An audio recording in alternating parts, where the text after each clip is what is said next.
नमस्कार. एकनाथ शिंदेची नाराजी संपली. त्यांना ही महत्वाची खाती मिळाली आणि मुख्यमंत्री देवेंद्र फडणवीसच होणार. अशा बातम्या आतापासूनच ऐकण्याची तयारी ठेवा मित्रांनो.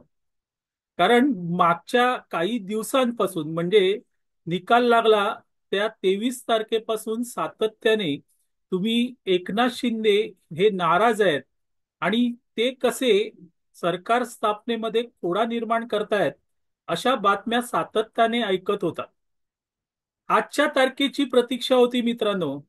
आणि आजच्या तारखेला या बातम्यांचा सगळा नूरच बदलणार आहे हे आम्ही युट्यूबर्स तुम्हाला सातत्याने सांगत होतो. अनेक जण आम्हाला फोन करून विचारत होते की नक्की काय होणार. म्हटलं काही होणार नाही. अगदी तुम्ही 4 तारखेपर्यंतची प्रतीक्षा करा. 4 तारखेला या ज्या बातम्या तुम्ही ऐकतायत की एकनाथ शिंदे नाराज आहेत, त्यानंतर एकनाथ शिंदे यांना गृह खातं हवंय, या सगळ्या बातम्या बदलणार आहेत आणि बातम्या सुरू होणार आहेत. एकनाथ शिंदे यांची नाराजी संपली, त्यांना गृह खातं नकोय, पण त्यांच्याकडे हे महत्वाची खाती आहेत आणि देवेंद्र फडणवीस हे मुख्यमंत्री होणार आहेत. असं आम्ही आम्हाला फोन करणाऱ्यांना प्रत्येकाला सांगायचो की तुम्ही काहीही चिंता करू नका. या सगळ्या बातम्या बदलणार आहेत. आणि आजपासून तुम्ही बघा, सकाळी जर तुम्ही टीव्ही लावला असेल तर त्या सगळ्या बातम्यांचा नूर आता बदललेला आहे. आणि बातमी काय चालवली जाते तर एकनाथ शिंदे नाराज नाहीये.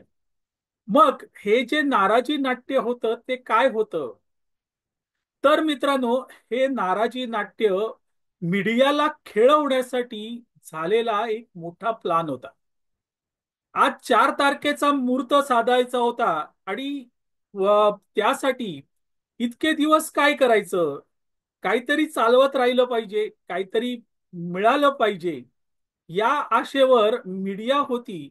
आणि भाजपकडून आणि विशेषतः एकनाथ शिंदे यांच्याकडून त्यांना माल पुरवण्यात आला. आणि हा माल गेल्या 23 तारखेपासून अगदी व्यवस्थित चालवण्यात आलाय. आणि त्याचा हेतू काय? तर हेतू तर पाहिजे, तर नक्कीच हेतू काय असू शकतो? मंडळी, दोन महत्वाचे हेतू होते. एक तर जरांगे पाटील यांना मीडियाने खूप मोठं करून ठेवलं होतं. आता त्यांचा प्रभाव विधानसभेमध्ये काय दिसून आला हे आपण सगळ्यांनी बघितलं. जरांगे पाटील संपले, पण तरीही मीडियात जरांगे पाटील होते. आणि मीडिया काही ना काही कारणास्तव जरांगे पाटील यांना दाखवत होतं. आता हे सरकार स्थापनेमध्ये हळूहळू तिढा निर्माण होतोय असा प्लान करण्यात आला. त्यावेळेस मीडियाचं सगळं लक्ष ह्या सरकार स्थापनेकडे गेलं. मग एकनाथ शिंदे नाराज आहेत, एकनाथ शिंदे गावी गेले, एकनाथ शिंदे आजारी पडले, ते हॉस्पिटलला गेले. काल तर बातमी होती की ते ऍडमिट होणार आहेत. मंडळी, जनरल चेकअपसाठी एकनाथ शिंदे हॉस्पिटलला गेलेले होते. मीडियाने सुतावरून स्वर्ग गाठला आणि त्यांना ऍडमिट वगैरे करेपर्यंत स्थिती नेली. यामुळे झालं काय? तुम्हाला मागच्या काही दिवसात जरांगे पाटील कुठेही दिसले नसते. त्यानंतर बाबा आढाव हे यांना पुढे आणण्यात आलं. बाबा आढाव पुण्यात आत्मशुद्धी किंवा आत्मक्लेश आंदोलन करायला बसले. 2 दिवस आंदोलन झालं. का आंदोलन मागे घेतलं त्यांनी? कारण मीडियाचा 100% फोकस बाबा आढाव यांच्यावर नव्हता. नव्हता मित्रांनो. हा तिढा काय होतोय? आता एकनाथ शिंदे काय करणार? देवेंद्र फडणवीस दिल्लीला जाणार का? भाजपत नवीन मुख्यमंत्री येणार का? या सगळ्याकडे मीडियाचं लक्ष होतं. आणि त्यामुळे बाबा आढाव यांना त्यांचं जे आत्मक्लेश कायदे आंदोलन होतं ते 2 दिवसात संपवावं लागलं.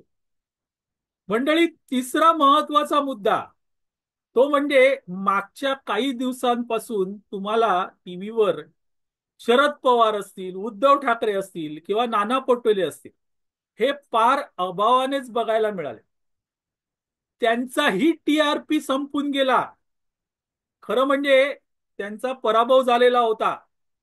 ईव्हीएम बद्दल त्यांनी अक्षरशः आबाळ हेलपण्याचं काम केलं होतं. आंदोलन करणार मोठ्या प्रमाणात, मरकटवाडी झालं.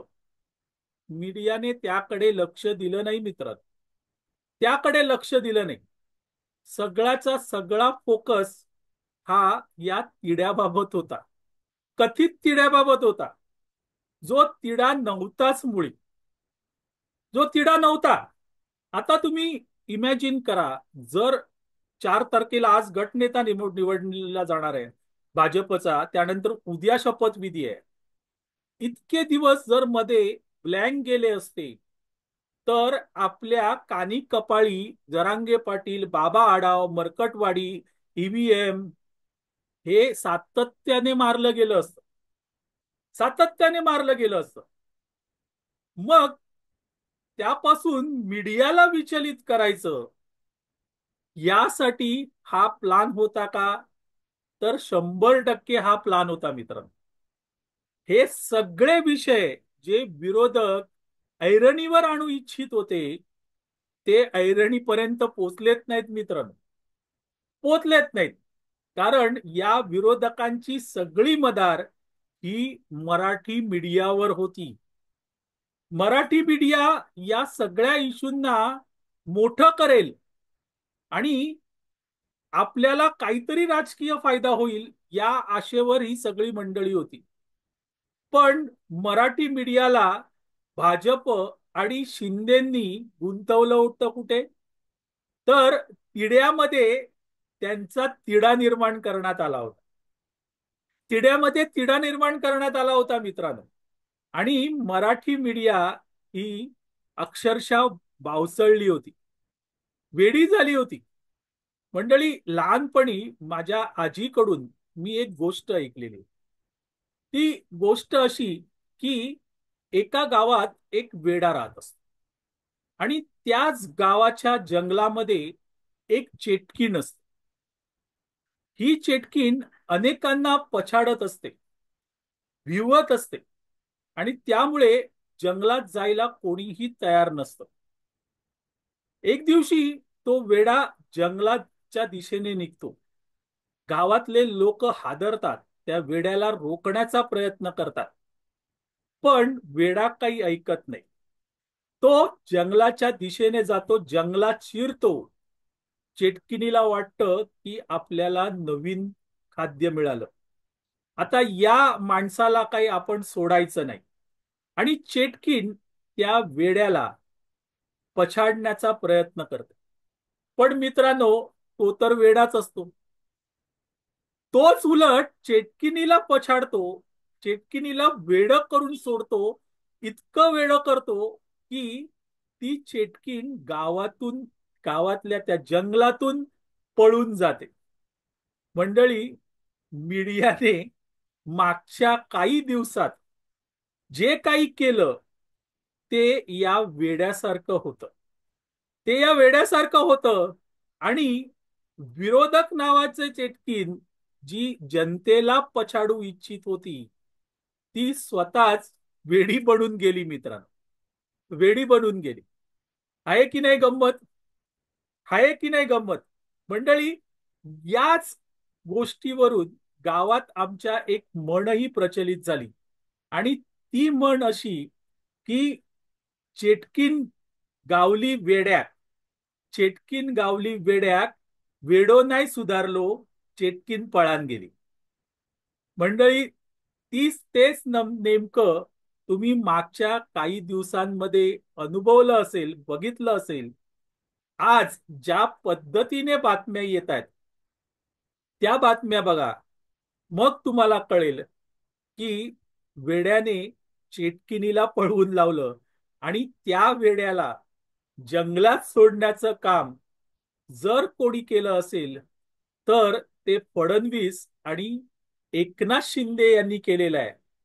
आणि म्हणूनच मित्रांनो म्हणतात ना की एक अकेला देवेंद्र क्या करेगा. देवेंद्र ने तो बहुत कुछ किया है, उसके साथ अगर एकनाथ शिंदे मिल गया तो क्या क्या होता है, हे आपण मागच्या 23 तारखेपासून आजपर्यंत अनुभवलेलं आहे. मंडळी, तुर्तास इथे थांबतो. आपल्याला हा व्हिडिओ आवडला तर लाईक करा, शेअर करा, लक्षवेधला सबस्क्राईब करा. मी आबा बाळकर आपली रजा घेतो. धन्यवाद.